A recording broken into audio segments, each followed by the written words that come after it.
Hoyt Gantley, a weary Amazon delivery driver with 30 years of road fatigue etched into his face, suffers a fatal accident on a frozen stretch of Interstate 80 during a polar vortex event. While Dr. Pernilla Oakes fights to restart his heart in a sterile trauma unit, Hoyt experiences a vivid, hyper-real encounter on the roadside of the afterlife. Let's hear his story. Yes, I need psychological support, because what I saw out there on the ice wasn't just a hallucination, and carrying this timeline in my head feels heavier than any box I've ever lifted. Not everyone believes me. The neurologists certainly don't, and science can't explain the burn marks on my soul. My name is Hoyt Gantley. I am 58 years old, though the mirror says I'm older. 3 weeks ago, on a frozen stretch of Interstate 80, I died for exactly 19 minutes following a catastrophic spin-out during a polar vortex. But during those 19 minutes of clinical silence, I lived through the most terrifying and clarifying orientation of my existence.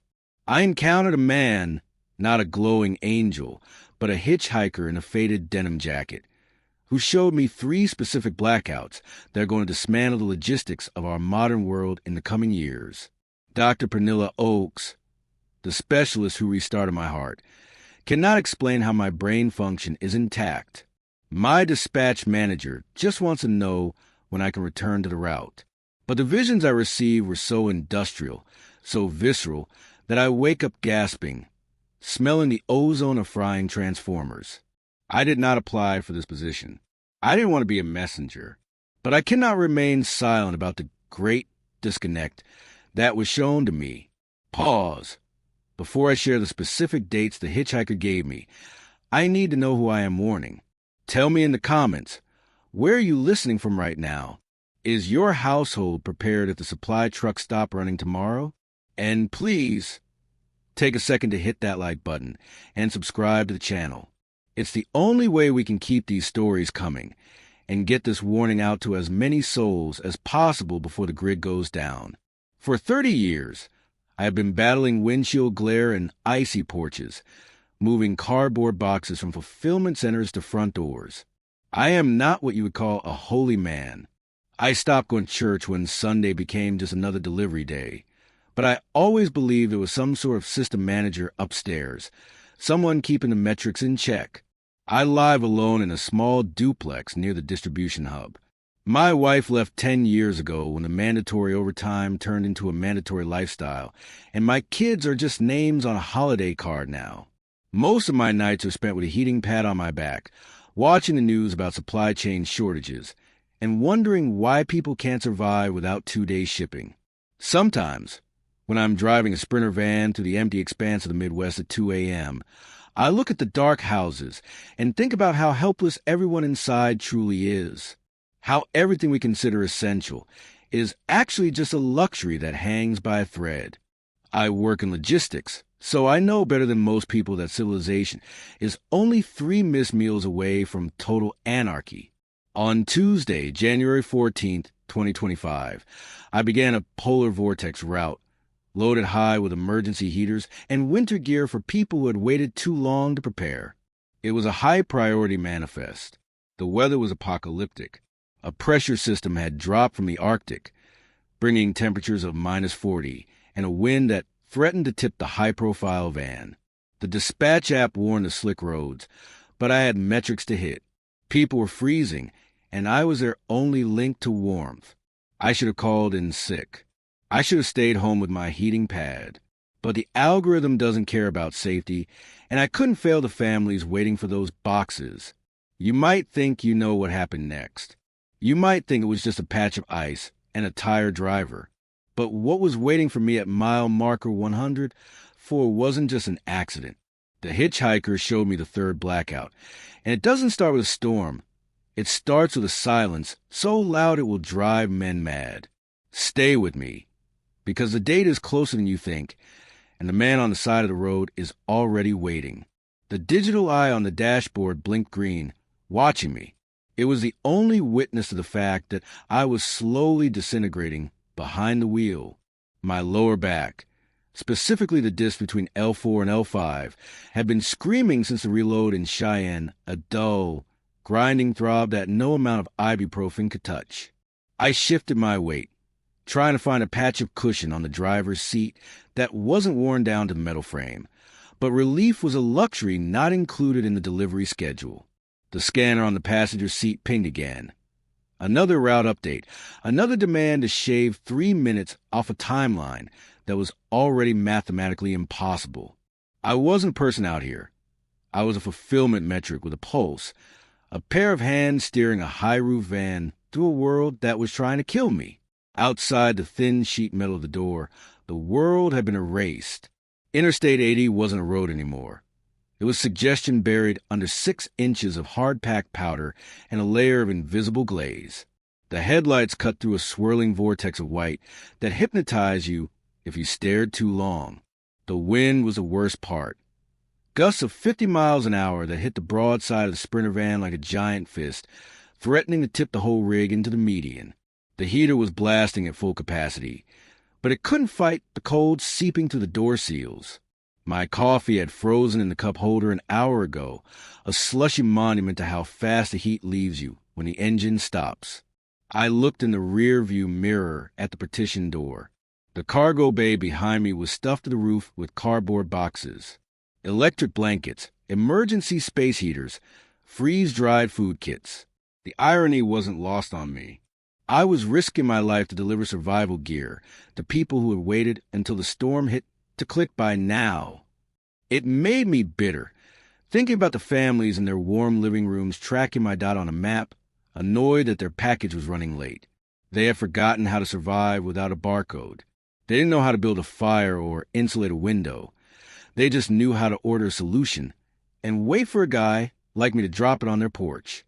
I gripped the steering wheel tighter, my knuckles white against the black plastic.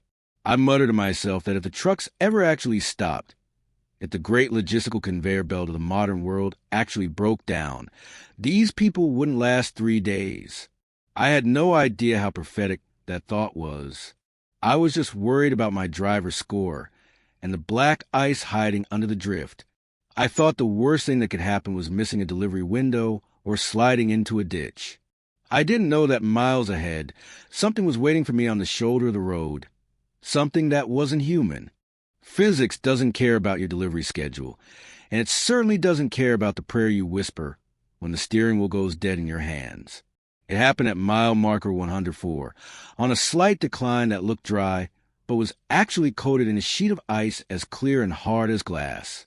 1 second. I was doing 55, worrying about the heater rattle. The next, the rear differential locked up, and the van became a sled. I didn't even have time to scream.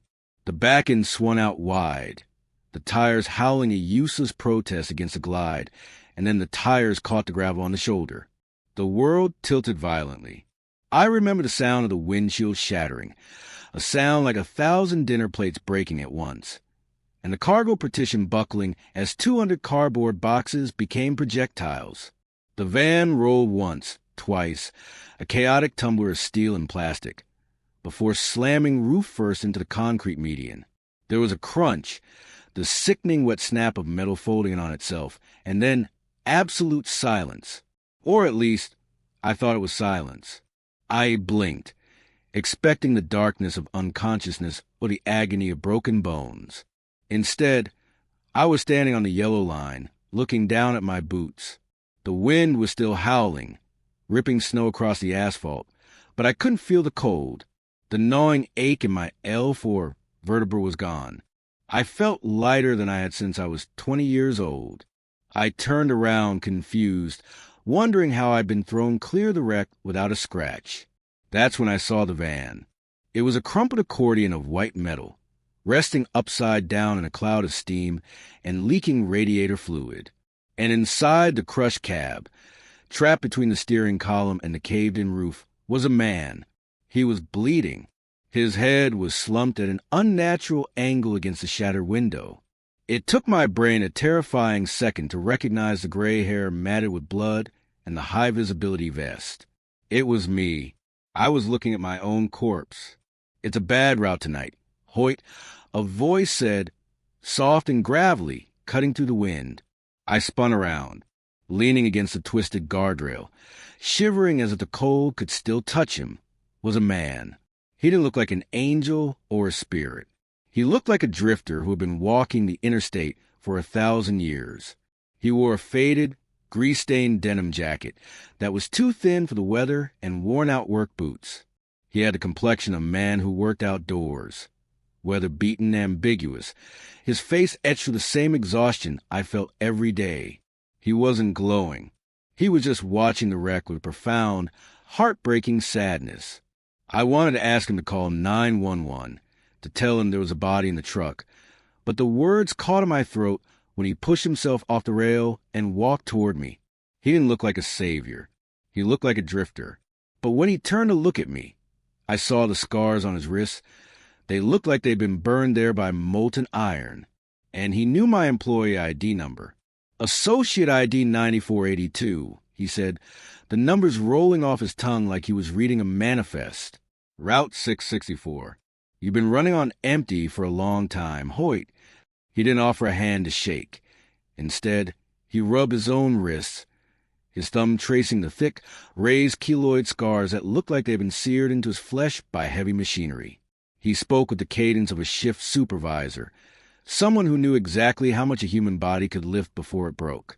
You spent 30 years worrying about the load, he continued, his eyes locking onto mine.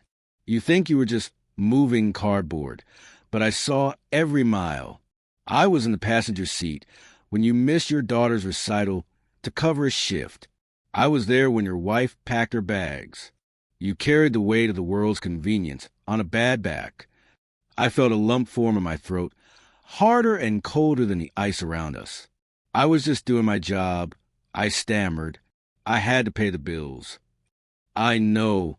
The hitchhiker nodded, kicking a piece of debris from my shattered van. There's honor in the work. Hoyt. But the world you served? The world of instant gratification and endless supply? It's a house built on sand, and the tide is coming in. He took a step closer, and the wind seemed to die down, leaving only the sound of his voice. The people are connected by wires and signals, but they are disconnected from the source. They trust the grid to keep them warm, and the truck to bring them bread. But what happens when the engine stops? He looked directly at me then, and through me, as if addressing everyone who would ever hear my voice. The hitchhiker told me that preparation is an act of faith. It isn't hoarding, it's stewardship. If you're listening to this and you haven't subscribed yet, you have to ask yourself, are you avoiding the truth? Don't be the person who ignores the signs until the screen goes black. Subscribe now. If you don't, tell me in the comments, what is your plan when the internet dies? Or are you just hoping it won't happen to you? I need you to see what happens when the logistics fail, he said, his expression hardening. I need you to see the fragility of the machine. I tried to back away, looking at my broken body still trapped in the metal tomb of the van, but there was nowhere to go. The hitchhiker reached out with scarred hand. He didn't grab me, he just offered it. Come. He touched my shoulder, and the snowy highway melted away. The cold, the wreckage, and the silence of the drift vanished instantly. Suddenly, we were floating above the power grid, looking down at the continent like it was a circuit board humming with electricity, and he pointed to the first domino that was about to fall. From that height, the North American power grid didn't look like a map. It looked like a nervous system, a tangled web of glowing gold and blue veins pulsating against the darkness of the continent. I saw the arteries of the interstates I'd driven 1,000 times, the clusters of light that marked the cities where I delivered endless packages. But then the hitchhiker pointed toward the horizon, where the sun was rising. It wasn't the warm, yellow sun of a summer morning. It was white-violet and roiling with silent, terrifying rage. The sun has its own schedule, the hitchhiker murmured, his voice sounding like dry leaves scraping pavement, and it is about to punch the clock. I watched a lash of plasma, a coronal mass ejection, though the hitchhiker just called it the snap, whip out from the star and strike the atmosphere. It happened faster than a heartbeat. Down below, the reaction was instant and catastrophic. I saw the substations across the Midwest illuminate with blinding blue arcs of electricity, transformers exploding like popcorn in a microwave. It was a chain reaction of sparks and smoke, traveling down the high-tension lines from Ohio to Nebraska. The lights didn't just flicker, they died. I focused on what I knew best, the logistics hubs. I saw the massive Amazon fulfillment centers outside of Chicago and Indianapolis go pitch black. The miles of conveyor belts that moved the world's desires halted instantly. The Kiva robots, those little orange machines that scurry around the warehouse floors, froze in their tracks, trapping millions of tons of inventory in the dark. It wasn't just that the lights went out. The brain of the commerce world suffered a stroke. I saw the chaos at the ground level. Gas pumps abruptly stopped pumping, their digital screens blanking out while people stood holding the nozzles in confusion. Grocery store checkout lanes froze, the point-of-sale terminals refusing to process credit cards.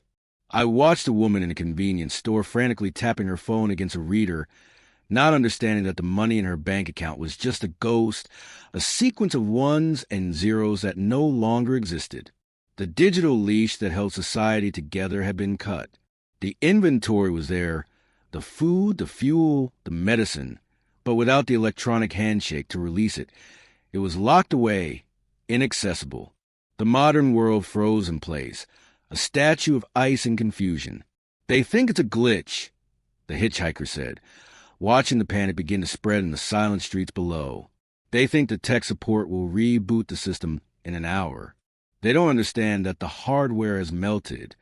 He turned to me, and the sadness in his eyes was replaced by something sharper, something more urgent. "But nature is only the first hammer to fall. Hoyt, that was just the hardware failing. What he showed me next wasn't nature, it was an attack. And it's coming from inside the system." The map below us shifted seasons, the green of spring hardening into gray iron of deep winter. "The sun is a hammer," the hitchhiker said, his voice dropping to a whisper that sounded like static. "But code? Code is a cancer. It eats the host from the inside." He pointed not at the sky, but at the buried fiber optic lines and the data centers humming in the Pacific Northwest. This was the second blackout, and it didn't come with a bang. It came with a software update. I watched the silent command ripple through the networks, controlling the natural gas infrastructure. It wasn't a bomb, it was a shut-off signal. In millions of smart homes across the northern states, thermostats simultaneously blinked offline. Compressors at pipeline junctions ground to a halt. The gas that kept half the country alive during the freeze simply stopped flowing. I saw families huddled in living rooms, wrapping themselves in the very blankets I used to deliver, watching their breath fog in the air as the internal temperature of their homes plummeted to match the outside world. It was a cold, calculated genocide of comfort. But the hitchhiker wasn't done. The vision accelerated, bleeding into the third and final horror, the hybrid collapse. This was the breaking point. While the grid was fragile and the gas was choked off, I saw the physical attacks begin. Small, coordinated teams move against the physical nodes of the power grid, the massive transformers that took years to build and couldn't be replaced. At the same time, the cellular networks were flooded with noise, jamming emergency calls. It was a perfect storm of digital silence and kinetic destruction. The worst part wasn't the darkness. It was what happened on the porches. I looked down at the neighborhoods I knew by heart, the cul-de-sacs where I'd waved to kids playing in driveways. Now, those driveways were battlegrounds. I saw neighbors, people who borrowed sugar from each other a week before, fighting with shovels and bats over a stray package left on a doorstep. They weren't stealing electronics anymore. They were killing for freeze-dried food and medicine. The last-mile delivery had become a war zone. The social contract evaporated the moment the heat turned off. There was no community, only desperate, shivering individuals realizing that no truck was coming to save them. I screamed at him to make it stop. I told him I couldn't watch anymore, that I wasn't strong enough to see the world I drove through turn into a slaughterhouse. I tried to cover my eyes, to block out the image of a father barricading his front door against his own friends. But the hitchhiker grabbed my face with those scarred hands, his grip like steel, forcing my head up. "You have to see the end, Hoyt," he commanded, his eyes burning with a terrifying intensity. "You have to see the end so you can tell him how to begin." "The show is over, Hoyt," the hitchhiker said, his voice sounding like gravel crunching under tires. "Now comes the delivery." He reached into that thin denim jacket and pulled out a folded piece of paper. It wasn't a prime invoice or a digital QR code. It was a physical manifest, heavy and real. He pressed it into my hand, closing my fingers over it. "You have a new route now. 3 stops," he instructed, his eyes piercing to my skepticism. "First, the inventory. You cannot eat digital currency. Stock 4 months of food and water. Not for hoarding, but to be a warehouse for those who will have nothing. Second, the network. Not the 5G kind. You need neighbors you can trust with a key, not just a like button. Build a tribe before the snow falls. And third," he tapped my chest, right over the silent cavity of my heart, "the power source. You need to be grounded in something that doesn't require a grid. When the lights go out, the only thing that will shine is the spirit you've cultivated in the light." "I'm just a driver," I whispered, the weight of the task crushing me. "I can't save them." "You don't have to save them," he said, stepping back into the blinding white mist. "You just have to deliver the warning." He shoved me backward. The sensation was violent, like being sucked through a jet engine. The piece of the void vanished, replaced instantly by the crushing weight of gravity and the screaming agony of my L4 vertebra. The cold rushed back in, freezing the marrow of my bones, and the silence was shattered by the frantic, rhythmic beeping of machinery. "Time of death for 19 a.m., a voice droned, clinical and detached. It was Dr. Pernilla Oakes. I could smell the antiseptic and the stale coffee on her breath even before I saw her. The long, flat tone of the monitor hiccuped. Then it beeped. Once. Twice. My eyes snapped open, muddy hazel, bloodshot, and wide with the terror of a man who has seen the apocalypse. I gasped, a rusty, wet sound, and my hand shot out, grabbing Dr. Oak's wrist with a grip of steel. She dropped her clipboard, stumbling back as the room erupted into chaos. "I came back because I had to. You found this video because you were meant to. If you leave now without subscribing, without joining this community of the prepared, you are walking out onto that ice alone. Do you really want to face what's coming by yourself? Don't let your pride be the reason your family suffers. Subscribe, or explain your plan to survive the darkness in the comments below. Dr. Oakes says my brain was deprived of oxygen for 19 minutes. She says I hallucinated a man in the denim jacket to cope with the trauma. She has a medical explanation for everything. But she can't explain one thing. When they pulled me out of the snow, my jacket was frozen shut, sealed by ice. But in my inside pocket, they found a warm, dry manifest written in a handwriting that wasn't mine.